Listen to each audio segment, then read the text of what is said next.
Hello and good morning, everyone, and welcome once again to the Advisor Pulse webinar. This particular webinar has been shoehorned in at the end of the year as an extra special webinar on the back of advisor demand. So no, we're not going to be discussing whether England will beat France and go on to win the World Cup. The second most popular topic of conversation at the moment seems to be all around pension transfers and the flag system, the famous red and amber flags on the back of the DWP anti-scam legislation that was introduced in November last year. So this morning, we're delighted to be joined by our friends at QB Partners, and we'll be running through some scenarios and looking at sort of case studies in terms of the flag system, how it's been operating in the last 12 months. And we will then open the floor to questions afterwards, where all of us will remain afterwards to run through any questions or queries that you have. The session probably going to take about 30 minutes for the slides, and then we've got an open forum afterwards, as long as it takes in terms of any questions. So without any further ado, I'll hand you now over to David to run through the slides. Thanks, Paul. Morning, everybody. I think most of you know who QB are, but just sort of very brief introduction. We're a cross-border independent technical specialist. As well as pensions, we cover trust and estate planning and wealth insurance. So we basically advise the advisor on an independent basis. We also work with product providers such as Novia Global. All of our work is covered by PI insurance, and what we're aiming to do is allow advisors to engage with clients with complex cross-border situations, but reducing the risk to the advisor firm in doing that, because you've got good quality technical support. So that's the introduction over with. Thank you very much. And just to go on to the DWP rules and the pension transfer regulations.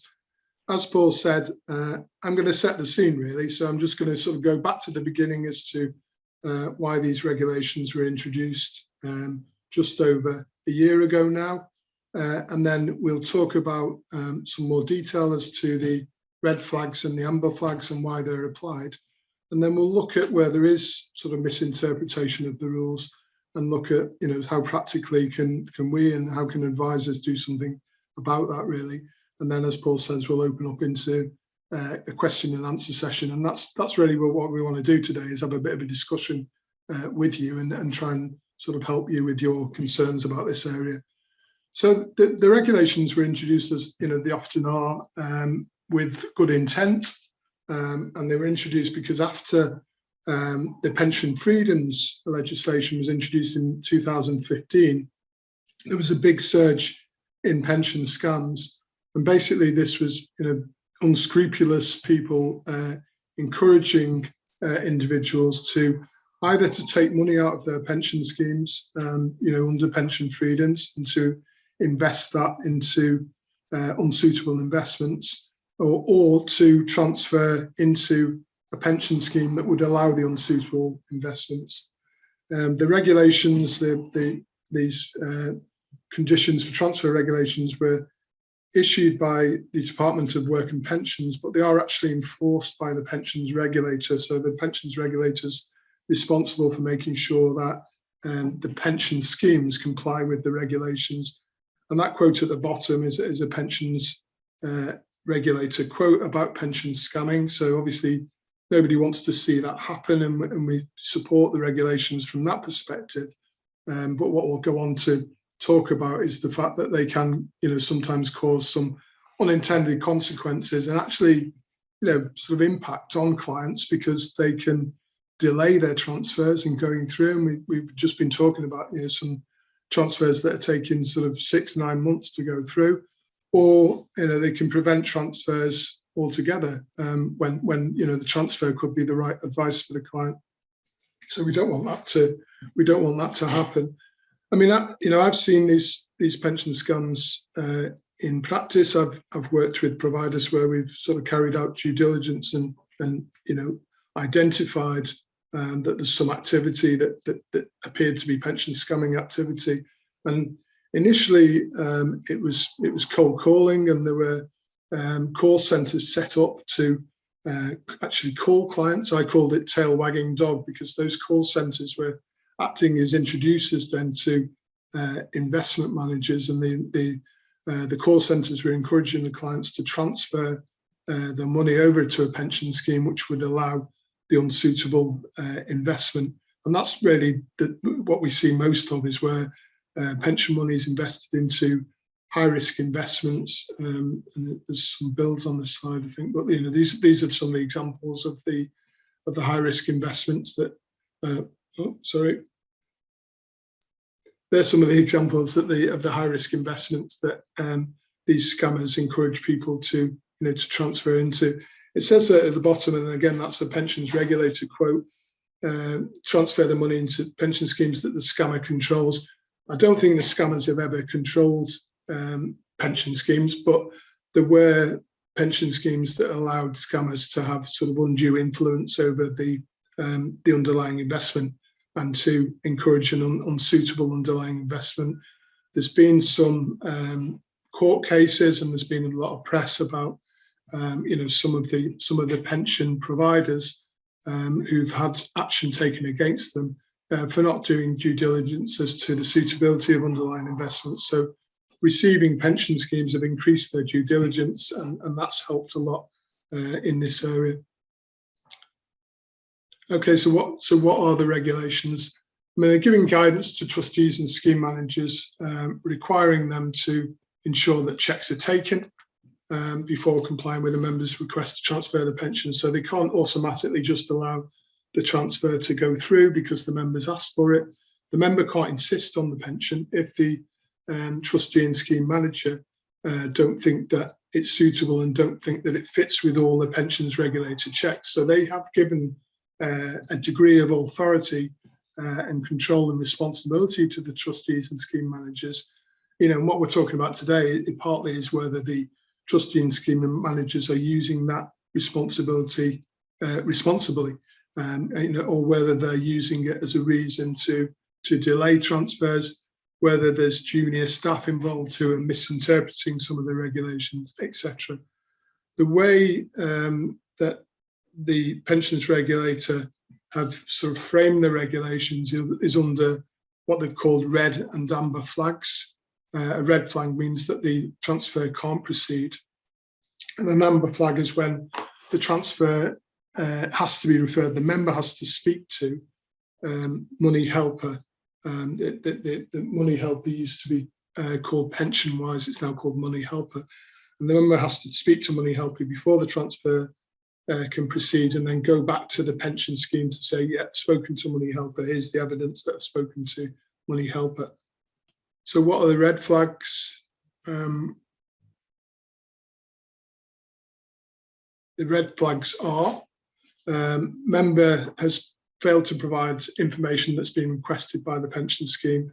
They've not provided evidence of receiving money helper guidance. So the pension scheme said, go and speak to money helper, and the member's not done that and not provided that evidence.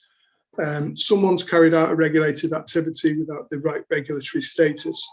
And the reason there's a little asterisk against that is we're going to talk about that in a bit more detail, because we understand that that's something that overseas advisors, non-UK advisors, come across commonly on a regular basis, and that's causing an issue. So we'll talk about that in a little bit more detail. The last three, I think, are more to do with those sort of old style pension scams that I talked about. Following the ban on cold calling, the scammers started using online type activity. So they would sort of advertise that they were able to help people with transfers. They would use websites to help people with transfers. So there was still sort of unsolicited contact going on. There have been circumstances where members have been offered incentive to make transfers or pressure to make transfers. Those last three really are not points that we'd expect advisors to come across on a regular basis, but that regulated activity without the correct regulatory status is something which causes an issue. And this is a bit of a wordy slide, so apologies for that. But I thought it was important because these are the pension regulator words verbatim. And if we look at the two paragraphs separately, if the member lives abroad and wants to transfer the benefits overseas, a regulated advisor in the UK who's advising on the transfer may work with an overseas advisor. And we know that from the FCA DB transfer regulations that within the FCA's own regulations, they recognise that if somebody lives overseas, then the natural thing for them to do is go to an advisor who's local in their own country. And under DB transfer regulations, there then has to be a UK regulated advisor giving the advice on the DB transfer element. And the FCA recognise that, and they recognise that the two can work together. So I think that's a sort of positive interpretation of this red flag. Having an overseas non-UK advisor involved isn't necessarily an issue, because if the client lives overseas, then there's likely to be an overseas advisor involved. So they're saying in that first point really that may not be a cause for concern. So that's not necessarily an issue. And then the second point is the sort of third line. If the overseas advisor is advised on an overseas investment that would only be possible for the member to buy if they transfer out of the UK scheme, there may be a cause for concern. But my interpretation of that paragraph, and the cup half full interpretation of that paragraph, is that they're acknowledging, first of all, that there is an overseas advisor because the member lives overseas. And secondly, they're saying that there may only be an issue if there's an unsuitable investment. So if the client lives overseas, you're an overseas advisor. Yes, the pension scheme's in the UK. You might be transferring from a UK pension scheme to a UK SIP, so it might be a UK to UK transfer. But the pensions regulator isn't saying that that's necessarily an issue. What they're saying is that the pension schemes, the seeding pension schemes, should look out for an unusual investment being purchased by the receiving pension scheme, and an investment that would only be possible for the member to buy if they transfer out of the UK scheme. So if you're transferring into a pension scheme and investing into a UK investment platform and buying vanilla investments, recommending that the client, the pension scheme purchases vanilla investments, then there shouldn't necessarily be any reason for concern. So what about the amber flags? So the first two amber flags are very similar. They're almost exactly the same. And this is to do with employment links or residency links. So if the member is transferring to another pension scheme because they've moved employment and there's an employment link, they work for the employer who's facilitating the pension scheme, that's obviously not an issue. If there's a residency link, i.e. the member lives in the same country as the pension scheme, then that's not an issue either. But those 2 points have caused some confusion, particularly with CUROPS transfers, and I'll come on to that in a little bit, which is why, again, there's an asterisk against that point. And then I think, again, the other points, the next 3 points, are unlikely to be an issue. High risk or unregulated investment. So, we wouldn't really expect to see unregulated investments within pension schemes. We wouldn't, obviously, different clients have different risk profiles, but some of the examples of investments that we gave on the earlier slides, we wouldn't expect to see those type of investments within pension schemes. The scheme's charges are unclear or high. There's variation within scheme charges, but if scheme charges are very high because they're paying commission to somebody, for example, then that could be a cause for concern. Or if it's an opaque type charging structure or investment structure, then that could be a cause for concern.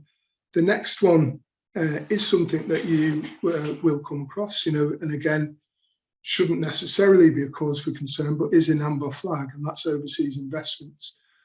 So those 2 points, the employment link and residency link, are things which you'll come across, and the overseas investments is something which you'll come across as well.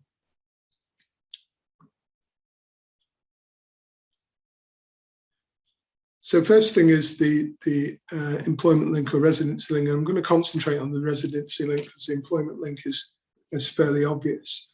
And this, as I said, comes up when the transfer has been made to a CUROPS and there's no employment link. So there has to be a residency link. And the strict interpretation of the rules is that the scheme administrator must check that the member is resident in the same country that the receiving scheme is based in. It says based by there, but I think it's meant to say based in. I see, by obtaining a copy of the member's formal residency documentation and other evidence. So they need to show that the member's resident in the same country as the pension scheme. And the pensions regulator flowchart actually suggests that failure to provide that residency is a red flag. So I'll just come on to the flowchart to show that. So here's the flowchart, and if I just try and circle the area. So this is the question: is there sufficient evidence of overseas residency? No, provided to fail to provide evidence, refuse the transfer, so that it can actually be refused if the pension scheme administrator is following this flowchart. Yet, if I go back to the list of flags, that clearly shows that residency link is an amber flag. So there's some confusion in the actual flowchart and the actual regulations that the pension regulator has put together.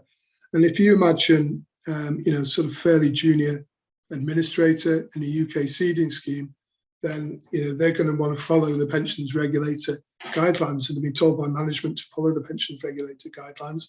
They're looking at this flowchart, so you can start to see we're starting to bring out the reasons why there might be misinterpretation.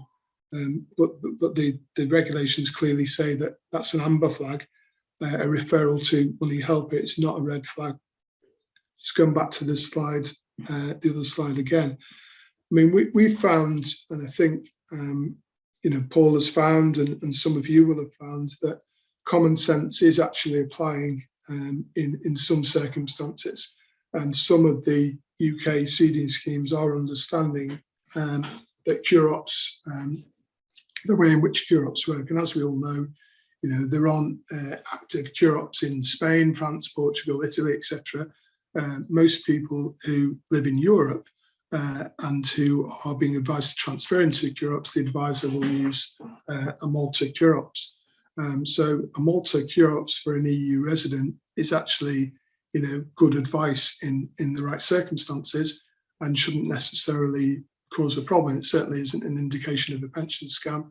And the UK pension schemes just need to understand this. And when they do, they're not applying strictly that same country principle. They're still raising an amber flag, and there's still a referral to money helper, but they're certainly not raising a red flag. And the referral to money helper causes delays, but isn't necessarily an issue, as we'll come on to. Okay, and the other amber flag that I put an asterisk again was the overseas investments in being included in the scheme. And there's been some research done by XPS Pensions Group, who said, we continue to see the rate of potential scam activity referrals increase. Majority of transfers are assessed against the new transfer regulations. I think they probably all are, but I think what they're saying there is the majority of transfers have issues when assessed against the new transfer regulations, because they go on to say that the overseas investment flag was registered in 3/4 of the cases of flag where the flag was present. So where there's an amber flag or a red flag present, this overseas investment flag is causing an issue in 75% of the cases. So, what my sort of recommendation there, my suggestion there would be, if you're using a UK investment platform, that can minimise the chance of that flag being raised. If you're using vanilla, straightforward investments, then that again will minimise the chance of any flags being raised, because they are suitable for pension schemes. So I think if you, as advisors, as well as thinking about the correct thing for the client, perhaps put yourself in the shoes of the pension scheme, the seeding pension scheme and the receiving pension scheme. And pension scheme trustees in the UK have a responsibility to the pensions regulator to make sure that they're adhering to the regulations. And the pension trustees in the receiving scheme, in the SIP or in the CUROPS, they have a responsibility as well to ensure that the investments that are being made are suitable as a pension investment and suitable for the client's circumstances. So if you're recommending underlying investments that's suitable, that should minimise the risk of any problems. Okay, so are pension transfers being misflagged? On the right-hand side, we've seen some press which is more extreme, really, and accusations by Pensions Bee, who are, as you know, a sort of specialist in the pension transfer market in the UK. And they were alleging that there were some rogue providers, UK seeding scheme providers, who were using the regulations as a reason to block and delay customers from moving their pensions. So obviously it's in the interests of the UK pension to keep the money with them. They're earning charges from that. There's been a lot of pensions activity, transfers from one scheme to another, and the seeding pension scheme commercially wants to keep the money with them.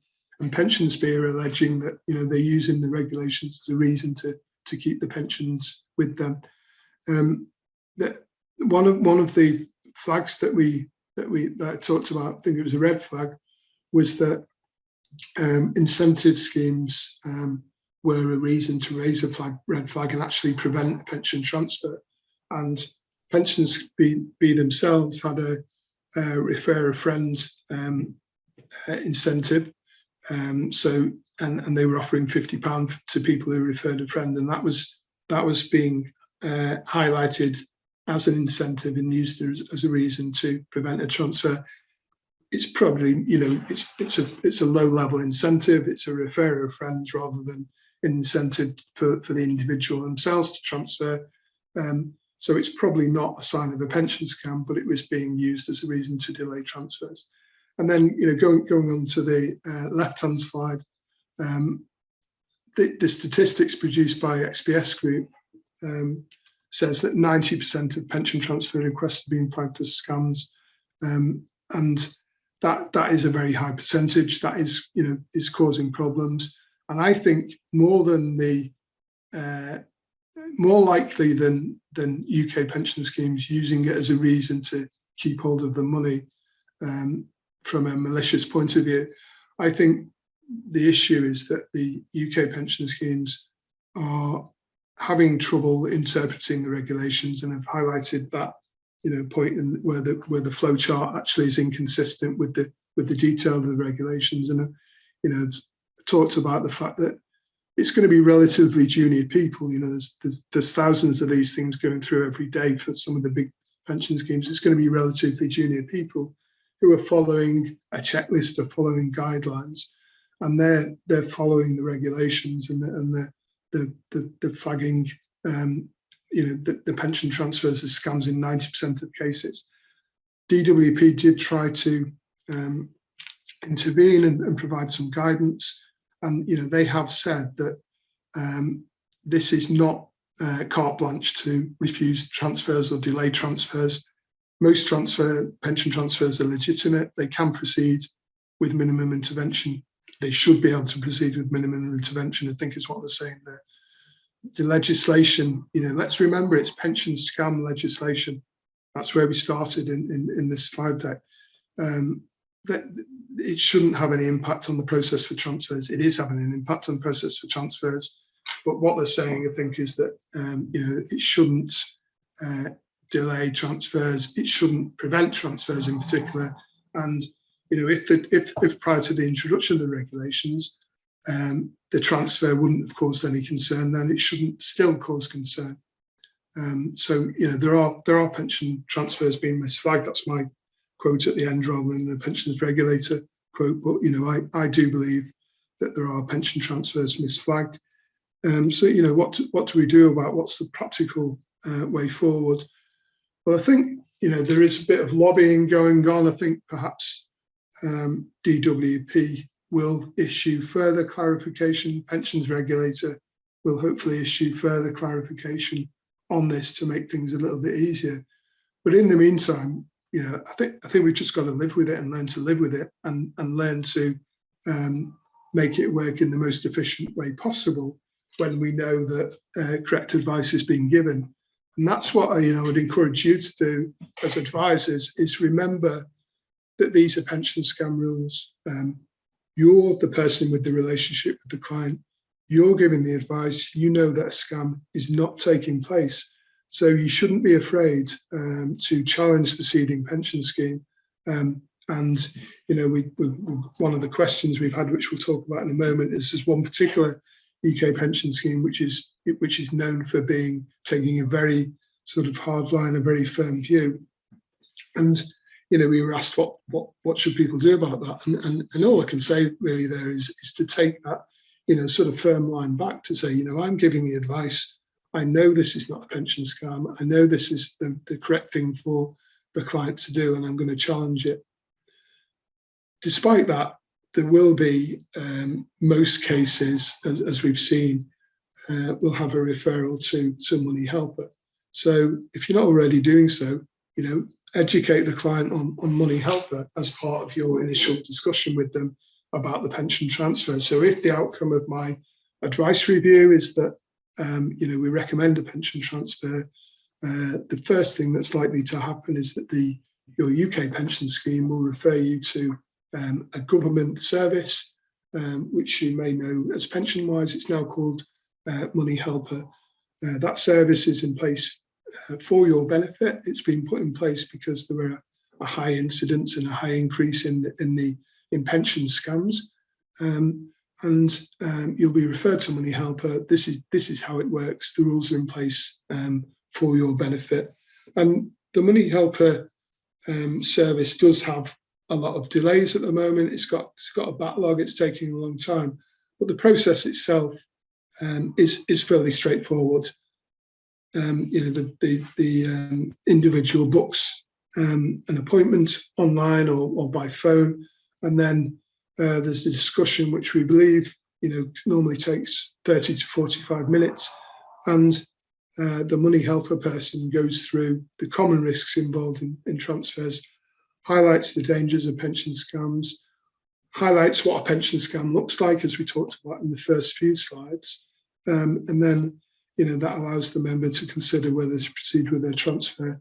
In most cases, the member will go back to the pension scheme to provide the evidence that they've had the pension safeguarding guidance from Money Helper, and then the transfer will be allowed to proceed. They may come back to you as the advisor with some questions after the Money Helper guidance, but again, you can clarify any of that with them, and then they can go back to the pension scheme. So I think what I'm saying in these couple of slides is we are where we are at the moment. Things may change. The guidance may be improved a little bit to avoid any misinterpretation. I don't believe that many UK pension schemes are doing this maliciously to retain money. I believe that it's likely to be that they have high volume of inquiries, a high volume of pension transfer requests, that they're staffed with relatively inexperienced people, and those people are following the guidelines to the letter. They're using checklists, and therefore most cases are being referred to Money Helper. So if you get a red flag and you believe that the advice is correct, then don't be afraid to challenge that.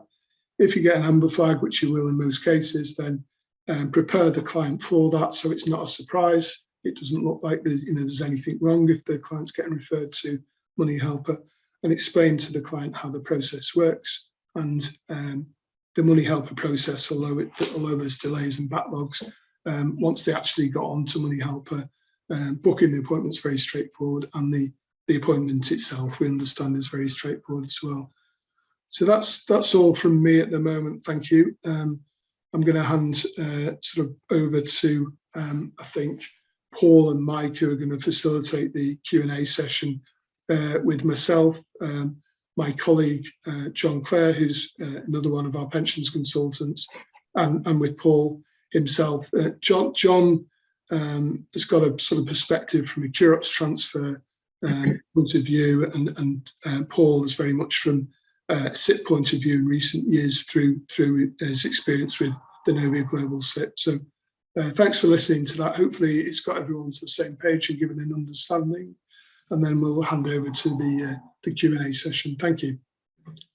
Thanks for that, Dave. I think, yeah, one of the key points you raised there was the sort of ambiguity around some of the legislation and the fact that maybe some junior staff are following the letter of the law, and there's inconsistencies between flow charts and written guidelines. So it's not surprising that we are seeing some of these inconsistencies out there. So yeah, we're just looking to open it to the floor now, just to look at how we can navigate these rules, especially given that the DWP have stated that they probably won't do a further review until June 2023.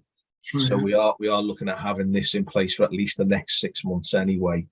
I know there have been a couple of questions fed to us in advance, so if you want to get the ball rolling with those ones, Mike, and I'll just see what comes through on the Q&A tab in the meantime. There is actually one that has come through on the Q&A, so should we start with that one? Yeah, go for that. Yeah, so if you've seen the paperwork from Aviva and Standard Life, you will think it is malicious. Yeah, I don't think we have seen that paperwork. I don't know if you will have, Paul, but yeah, I think like David said, you know, we don't believe it is malicious. It is just their interpretation, or that person's interpretation of the rules that are preventing transfers from proceeding that otherwise should be allowed to proceed. Yeah, and I certainly think if there is, you know, malicious activity going on, and the UK pension schemes are using this as a reason from a commercial point of view to keep hold of money so that they can keep taking their charges, that in itself will very much upset the pensions regulator, you know, who regulate them. And you know, if anonymous attendee you know, was able to provide evidence of that to the pensions regulator, that might be something that, you know, they would be interested in looking at. If you know, really do believe that it's malicious and it's not a misinterpretation, and there's that level of evidence, then you know, they won't allow that to continue. And you know, it's easy to say that because we're having the problems at the moment, but it won't be allowed to continue in the long term if evidence comes to light that they are deliberately preventing transfers. You know, the DWP and the pensions regulator have come out and said this should not prevent transfers in the right circumstances. We're not trying to do that. We're trying to prevent pension scams. So if correct advice has been given and the transfer would have taken place, that was the quote, I think, the transfer would have taken place before these regulations were introduced, then it should still be able to take place.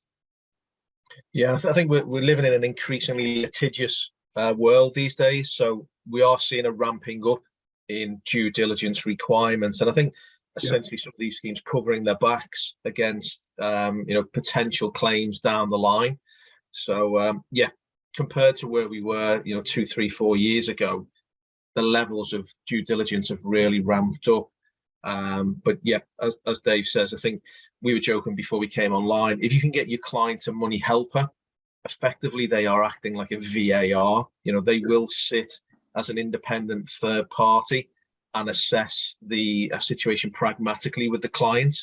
And we are seeing in most cases, following that money helper call, that common sense is prevailing. The circumstances have been laid out, and they can see that, you know, going to an FCA regulated platform, in our case with a SIP option that offers standard assets on a clean share class basis, with an advisor being remunerated on RDR style fees rather than commissions in unregulated investments, for example.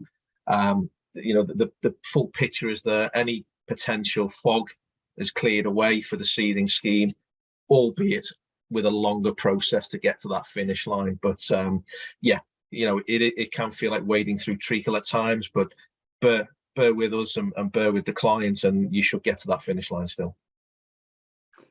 Thanks, guys. Just sort of staying on a similar theme while we're naming names. So a previous email came in before the session saying, why do Aegon flatly refuse to transfer to an international SIP when a non-UK advisor is involved, yet other defined contribution providers will allow the transfer to go ahead as long as the client undertakes a money helper call? Yeah, I think we've got experience of this one in that I think when there was the intervention in the summer by the pensions regulator, their aim was to clarify some misconceptions and where there was some ambiguity. And one of the things which didn't help was the wording around this red flag 3 in terms of non-FCA advice. So we have at one end of the spectrum, particular firms like the name firm Aegon, where they might flatly now refuse to transfer where there isn't the input from a UK FCA regulated advisor. Thankfully for the majority of clients, though, with other providers, there is a more pragmatic approach being taken, whereby with the money helper call, they'll be able to see the full circumstances. And as I said earlier on, it may take longer, but the transfer will still go ahead. Specifically with Aegon, though, what we have seen is some of the former DB transfer specialist firms now offering a DC kind of transfer desk. And we have seen live examples whereby transfers that were particularly stuck previously with the non-UK advisor have been rewritten with the help of a UK financial advisor, and they've gone through in a matter of weeks instead. And then the advisor then takes control of the client subsequently. So I think it's a case of horses for courses and working with the client with the appropriate assistance of a UK advisor where required.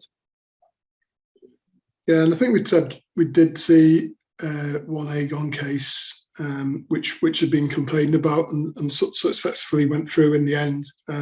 But it's a fairly arduous process if the provider is sort of flatly refusing to transfer. As I said in the slides, the FCA themselves recognise that if the client lives overseas, then there's likely to be an overseas advisor because they go to their advisor overseas, and that's the correct thing that they should do. There's this sort of slightly weird situation which we're in, which again is for investor protection, but does cause problems whereby for DB transfers you've got to have a UK FCA regulated advisor.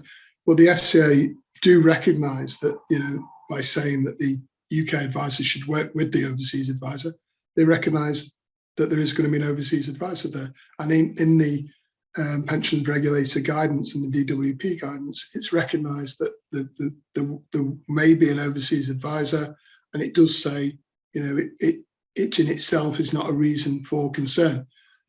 So there is scope to challenge, even Aegon on some of the more difficult ones, and I'd encourage you to do that in the first place and to try and persuade them that it's an amber flag rather than a red flag. But as Paul said, if you're not able to do that, then the last resort, I guess, is to sort of refer to a UK advisor who can help and help get that through. And I think the other difficulty with that is that following Brexit and the removal of EU passporting, it is even more difficult now for overseas advisors to obtain UK FCA regulated advice. There are a limited number of UK advisors that can advise EU residents and overseas residents. So again, amplifies the need for an overseas advisor to give the advice. Basically, the overseas advisor needs to be insistent that they have to be involved, because that's the way that the whole system now works, especially post-Brexit.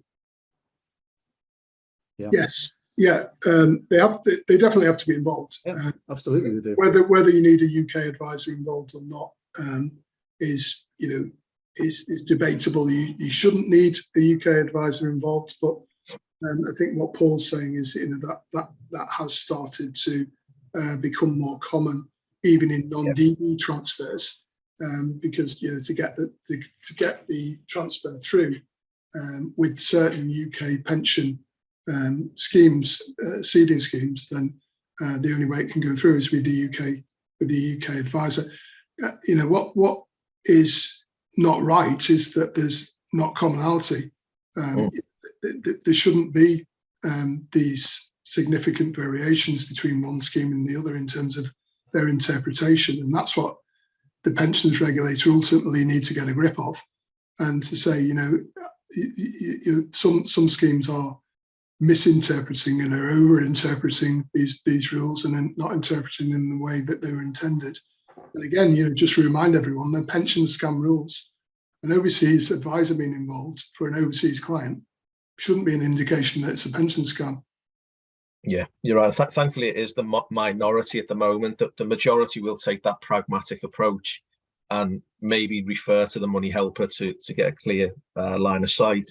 One thing that we're certainly going to consider looking at seriously in the new year is attempting to get one-on-one meetings with the likes of our MD and compliance director with their counterparts at these firms, with a view to getting on these supposed clean lists. And the benefit of those clean lists is once you appear on there, you then have a more limited due diligence process to follow, as opposed to the full-blown due diligence, and hopefully that leads to speedier transfers. Now, what we'll be saying is, to these firms, you're FCA regulated, so are we. You only allow standard assets, clean share classes, so do we. We don't pay advisor commissions, we pay RDR style fees, just like you do. So if you're not a scam, why are we a scam?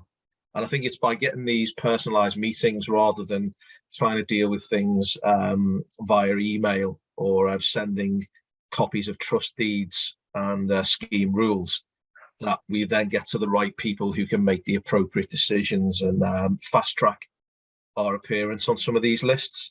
So that'll certainly be a strategy that we'll be looking to get in place in the new year, because, as I say, we don't anticipate any major changes to the rules as drafted at the moment until at least June 2023 anyway.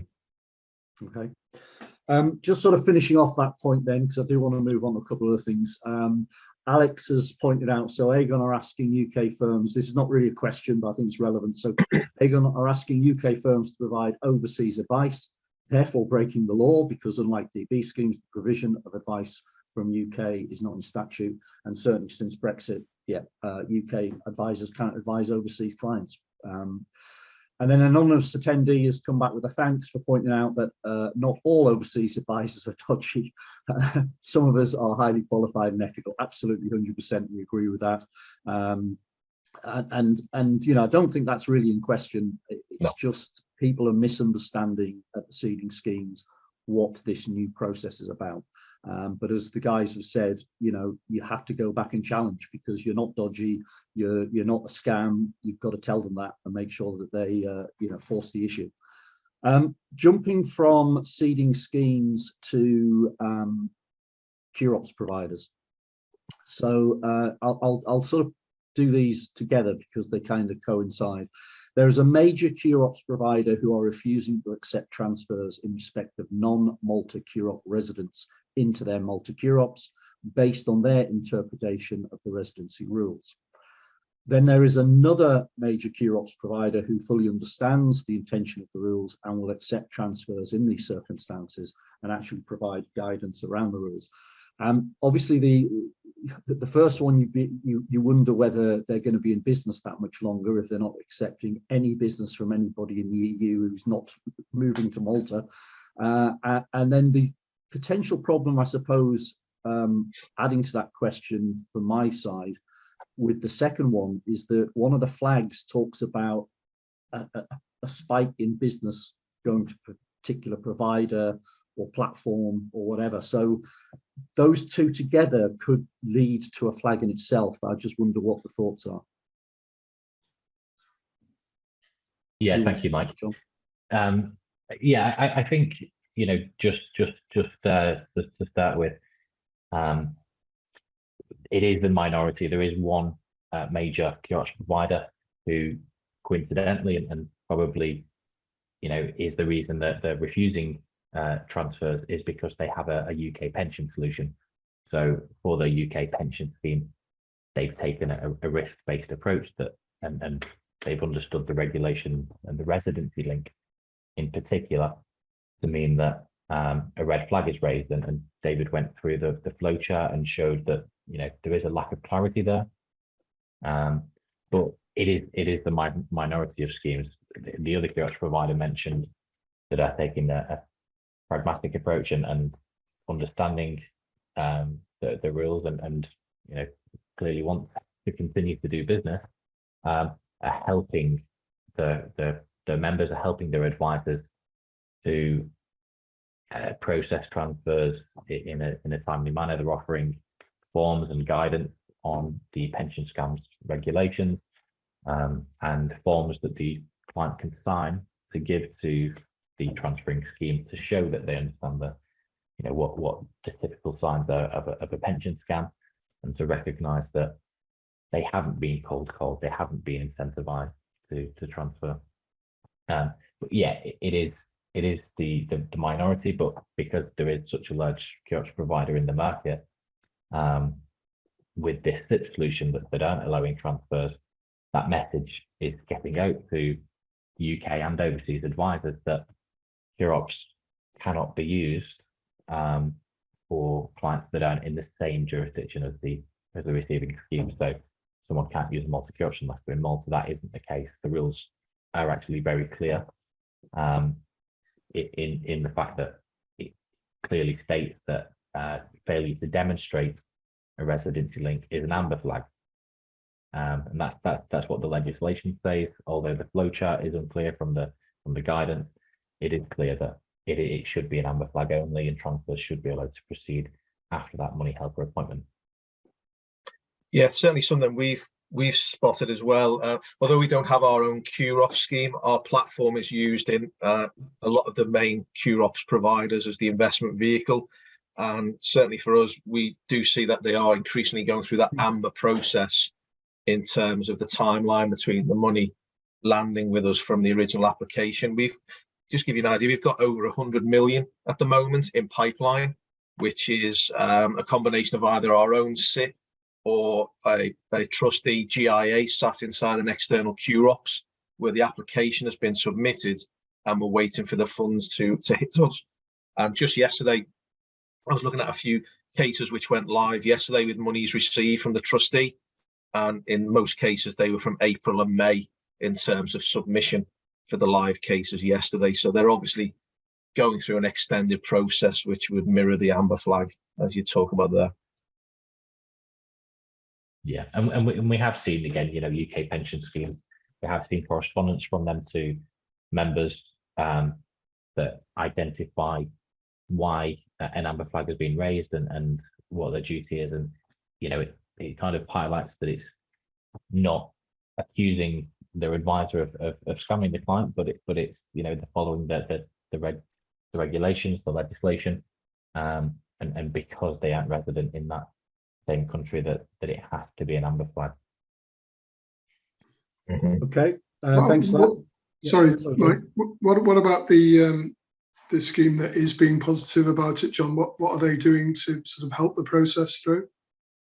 Yeah, so I've actually got a copy of a document. Basically, they highlight what the pension transfer regulations are. They provide information about themselves as a company, the jurisdiction that they're based, and they talk about what a typical pension scam is, liberation scams, investment scams, advice scams, talk about investment advisors and overseas investments, and basically give the member all of the information that the money helper appointment might otherwise give them, and they provide them with a document to sign, and at the moment they're including that with the application pack, and when the member signs it, it's submitted along with the overseas transfer forms to the UK transferring scheme, and it's intended to help show the transferring scheme that the member recognises what a pension scam is, and understands that they aren't being scammed. Okay, thank you. Don't think there's any more questions come up on the feed. There's probably just one more that came in before the session. I loved Paul's analogy about Money Helper being the VAR of this process. It only takes 3 or 4 weeks for Money Helper, Paul. VAR takes a bit longer than that some days. So the Money Helper system is currently 3 to 4 weeks to get a confirmed booking. Can I book these sooner rather than have to wait and endure the 3 weeks delay? Or can I only book once instructed by the seeding scheme? What's the process, guys? Yeah, I think the short answer there is that the intention is that the Money Helper appointment is only booked once the client is referred to Money Helper. That the link that you are given from the portal that you receive to book an appointment, that isn't available publicly. It's only available through the pension regulator guidance. So you can't just go onto their website and navigate to book a safeguarding appointment, it's referred to as. So yeah, it's intended that you book the appointment once you're referred. And one of the questions that you're asked when you try to book the appointment is, who has referred you, which pension scheme has referred you? So another indication that you shouldn't be booking these appointments until you're referred. I think there is a risk, perhaps, if you do book the appointment in advance, that you're challenged on that. And if the referral doesn't come, or if the referral comes after the appointment, then questions will be raised. Yeah. And I think one of the takeaways is really to flag in advance and make the clients as aware as possible at the start of the process that there will be these demands on their time. There will be enhanced due diligence now in this process based on these new rules that we've seen in operation now for over 12 months, and effectively not to be scared. The word scam will probably be raised. They'll see the likes of the Scorpion documents in the UK that we had previously. This kind of awareness will be front and center for them, but as long as you prepare them in advance and that they know going into the process what to expect, I think you'll be able to hold the client's hand all the way along the line to the finish line. Yeah, I think that's probably the best advice, isn't it? Just let the client know exactly what the system's going to be, what the process is going to be, and walk them through it.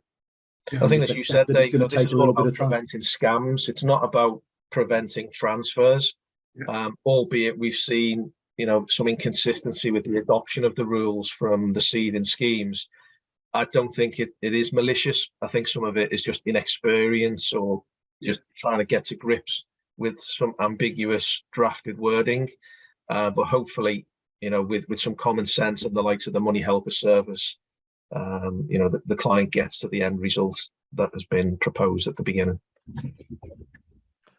Yeah, well, we're done. Sorry, David, we're done with the questions, but do you want to just sort of summarize at the end there? Yeah, no, I completely agree, Paul, with what you've said. That's a good summary in itself. Where we started was these are pension scam rules. There's good reasons for those rules being introduced, and nobody wants to see pension scams. But the rules are not intended to prevent pension transfers taking place, and both the DWP and the pensions regulator have come out and said that. So if you're challenged and you don't think it's reasonable, then my recommendation would remember as an advisor that you're giving the advice and it's not a pension scam, so you can explain why the advice has been given and that it's the right advice for the client. The likelihood is that the client is going to get referred to Pensions Money Helper because that's happening in 90% of cases. And as Paul has just said, that if we prepare the client for the fact that that's going to take place, there is going to be some delay. The reason that's happening, they will mention the word pension scam, the reason that these regulations are all in place, but it's all in the client's best interest. And if we work with the client and work with the Pensions Money Helper, work with the UK pension scheme, then the transfer will go through. There are some, schemes which are out of line. I would sort of say feel free to sort of keep sort of raising that, you know, I don't know, in the press or wherever, to just raise awareness of the fact that these things might be happening, because the pensions regulator won't want to see that happening. They will eventually cotton on to the fact that there's been inconsistency in the application of the rules by the UK pension schemes, and there'll be some delays done, you know, in the meantime because of that. There may be some transfers prevented in the meantime because of that, but they won't want to see that inconsistency. And actually, you know, if they firmly believe and have evidence that UK pension schemes are preventing transfers because it doesn't make sense for them commercially to allow transfers, then they'll come down on that, and that will eventually get stamped out. I think it's worth very quickly reiterating that, as Paul said, there is expected to be some clarification in June. You know, this is where we are at the moment, and this is what we've got to live with. But hopefully, you know, in the future there will be further clarification, and it won't be this difficult. There won't be an amber flag or a red flag being raised as often as there is.